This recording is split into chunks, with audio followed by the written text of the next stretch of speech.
घास से कुछ सीखिए जनाब। घास के यह गुण जानकर आपको बहुत ही आश्चर्य होगा कि घास में इतना बड़ा गुण भी है। घास ज़मीन पर उगती है और जानवर उसे खा लेते हैं, फिर घास दोबारा वापस उग जाती है। उसी प्रकार घास पर आंधी आने पर, तूफान आने पर, पानी आने पर घास पर कोई प्रभाव नहीं होता। घास फिर से वापस वैसी की वैसी उग आती है और वैसी ही रहती है।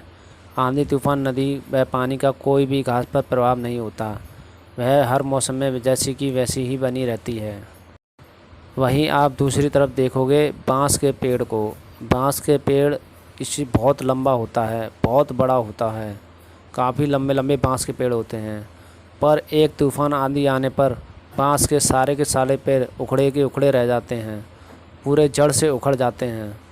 उन बांस के पेड़ों का नामो निशान मिट जाता है।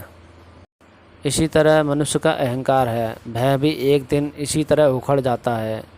इसीलिए मनुष्य को अपना अहंकार छोड़ देना चाहिए, घास की तरह बनना चाहिए।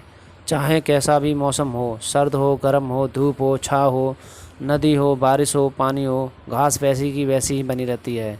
इसी तरह से घास की तरह मनुष्य को भी विनम्र बनना चाहिए, हमेशा सद्भाव रखना चाहिए, अहंकार को छोड़ना चाहिए। घास से इस गुण को सीखना बहुत ही ज़रूरी है हर मनुष्य के लिए। इसी से वह आगे प्रोग्रेस कर सकता है। तो हमेशा विनम्र बनिए और अपने विकास की ओर अग्रसर रहिए।